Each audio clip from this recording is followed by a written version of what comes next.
श्री गणेशाय नमः। आज पौष मास के कृष्ण पक्ष की चतुर्थी है। आज के दिन चौथ माता की पूजा अवश्य करनी चाहिए, साथ ही व्रत भी रखनी चाहिए और उनकी व्रत कथा भी सुननी चाहिए। इससे हर मनोकामना पूर्ण होती है और हर प्रकार के संकटों का नाश होता है। तो आइए सुनते हैं चौथ माता की कथा। एक नगर में एक सेठ सेठानी रहते थे। उनके एक बेटा व बहू थे। बहू बर्तन साफ कर पानी डालने नीचे जाती तो पड़ोसन पूछती, आज खाने में क्या खाया?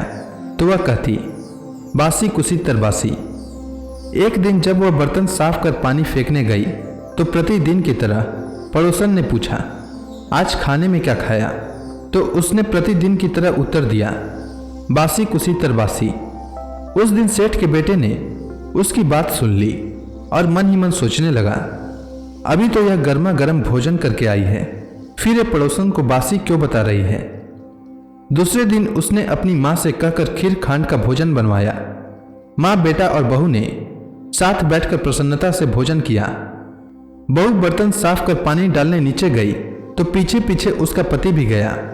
आज भी हमेशा की तरह पड़ोसन ने पूछा, आज खाने में क्या खाया? तो उसने प्रतिदिन वाला उत्तर दिया, बासी कुसी तरबासी। उसके पति को बहुत गुस्सा आया। रात्रि होने का इंतजार करने लगा। जब रात्रि में पत्नी कमरे में आई तो हाथ पकड़कर बोला, मेरे सामने खीर खांड के भोजन करके आई है, फिर पड़ोसन को बासी भोजन क्यों बताया? तब वह मुस्कुराकर बोली कि यह आपके पूर्वजों की कमाई है। यह धन ना आपने कमाया न आपके पिताजी ने, तो हुई न बासी। यह सुनकर उसने परदेश जाने का विचार कर सुबह उठकर माँ से बोला, माँ, मैं कमाने के लिए परदेश जाऊंगा। माँ ने कहा, अपने पास बहुत धन है, तुझे परदेश जाने की कोई आवश्यकता नहीं है। लेकिन वह नहीं माना और माँ की आज्ञा लेकर वह कमाने के लिए परदेश चला गया। वहाँ उसको एक सेठ के यहाँ नौकरी मिल गई। कुछ समय में ही उसने सारा कामकाज संभाल लिया और सेठ का विश्वास पात्र बन गया। सेठ अपना सारा कारोबार उसे सौंपकर तीर्थ यात्रा पर चला गया। इधर सास ने बहू से कह रखा था कि परिंदे का पानी और चूल्हे की आग कभी बुझने मत देना, परंतु एक दिन चूल्हे की आग बुझ गई। बहू पड़ोसन के घर अग्नि लेने गई। उसने देखा कि पड़ोस की औरतें चौथ माता की पूजा कर रही थीं। उसने पूछा, आप यह किस माता का पूजन कर रही हैं और इस पूजा को करने से क्या फल मिलता है? तब पड़ोसन ने कहा, यह चौथ माता का व्रत है। इस व्रत को करने से स्त्रियों को अखंड सौभाग्य, उत्तम रूप, सुख और गुणवान संतान तथा बिछड़े का मिलन होता है। तब उसने बताया, मेरे पति परदेश गए हैं, मैं भी चौथ माता का व्रत करना चाहती हूँ, पर मेरी सास मुझे घर से बाहर नहीं आने देती हैं, तो मुझे कैसे मालूम चलेगा कि चौथ का व्रत कब आया? तब पड़ोसन ने कहा, बहू, तुम रोजाना एक डिबिया में एक दाना गेहूं रखते जाना। जब 30 दाने हो जाएं, उस दिन चौथ माता का व्रत रख लेना और शाम को चौथ विनायक जी का पूजन कर चंद्रमा को अर्घ देकर फिर खाना खा लेना। साहूकार की बहू को पड़ोसन के कहे अनुसार व्रत करते हुए बहुत समय बीत गए। चौथ माता ने सोचा कि यदि इसकी नहीं सुनी तो मुझे मानेगा कौन। तब चौथ माता ने साहूकार के बेटे को स्वप्न में जाकर कहा कि साहू का बेटा सो रहा है या जाग रहा है।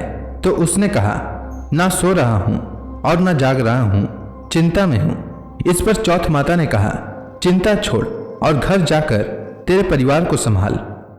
तब साहूकार के बेटे ने कहा, मेरा कारोबार बहुत फैला है। तब चौथ माता बोली, सुबह उठकर स्नान ध्यान से निवृत्त हो, दुकान जाकर चौथ माता का नाम लेकर घी का दीपक जलाकर बैठ जाना।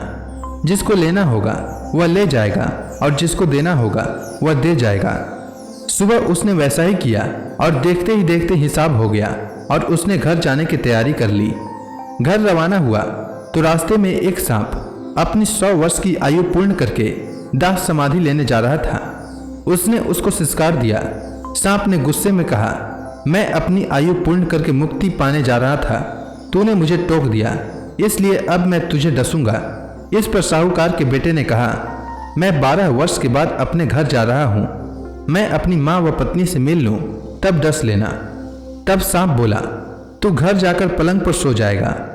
तब उसने कहा, मैं अपनी पत्नी की चोटी लटका दूंगा, उस पर चढ़कर डस लेना। घर पहुंचा तो वह उदास था। बेटा कुछ बोला नहीं। लेकिन उसकी पत्नी होशियार थी। सब बात पता करके उसके कमरे की एक सीढ़ी पर दूध, दूसरी पर चूरमा, तीसरी पर बालू रेत, इत्र और फूल आदि रखकर चौथ माता से प्रार्थना की, हे चौथ माता, मेरे पति के प्राणों की रक्षा करना। अर्धरात्रि में सांप आया और दूध पिया, चूरमे व बालू मिट्टी में किलोले करा, फिर बोला, साहूकार के बेटे की बहू, सुख तो बहुत दिया पर वचनों का बंधा हूं, डसूंगा तो जरूर। तब चौथ बिंदायक जी ने सोचा, इसकी रक्षा तो करनी चाहिए। तब चौथ माता तलवार बनी और बिंदायक जी ढाल बने और सांप के टुकड़े हो गए। सांप की पूंछ का टुकड़ा उसकी जुत्ती में जाकर गिर गया। सांप ने सोचा, डसूंगा तो जरूर। तब उसकी पत्नी रोज कीड़ी को आटा डालती थी। तब सब कीड़ियों ने मिलकर उसकी पूंछ को खोखला कर दिया। साहूकार के बेटे को नींद नहीं आ रही थी। वह अपनी पत्नी के साथ चौपड़ पासा खेलने लगा। सुबह देर तक जब बेटे बहू नहीं उठे तो साहूकारनी जगाने गई तो सीढ़ियों पर खून ही खून देखकर जोर जोर से रोने लगी कि मेरा बेटा बहू को किसी ने मार दिया। रोने की आवाज़ सुनकर बेटा बहू उठे और बेटे ने कहा, माँ, हमारा दुश्मन मरा है, यहाँ सफाई करवाओ, तब हम बाहर आएंगे। माँ ने वहाँ सफाई करवाई। बेटा बहू नीचे आए।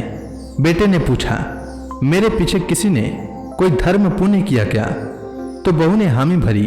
तब सास बोली, तू 4 समय खाना खाती थी, तूने क्या धर्म किया? तब बहू बोली, मैं चौथ बिंदायक जी का व्रत करती थी। एक समय का खाना पानी वाली को देती, दूसरी बार का गाय के बछड़े को, तीसरी बार का जमीन में गाड़ देती और चौथी बार का चांद को अर्घ देकर स्वयं खा लेती। मैंने बनिए की दुकान से पूजा का सामान मंगवाया, उसका हिसाब कर देना। सास ने पानी वाली से पूछा तो उसने कहा, महीने की हर चौथ को मुझे खाना देती थी। बछड़े के मुंह से फूल गिरने लगे। जमीन में खोदा तो सोने के चक्र मिले। बनिए से पूछा तो उसने अपना हिसाब बताया। फिर बहू ने कहा, अब चौथ का उद्यापन करना है।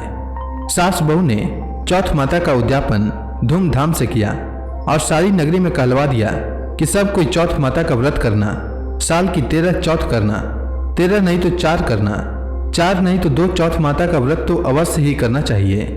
हे चौथ माता, जिस प्रकार आप साहूकार की बहू पर प्रसन्न हुई, वैसे ही सब पर होना और सबकी मनोकामना पूर्ण करना। तो प्रेम से बोली चौथ माता की जय।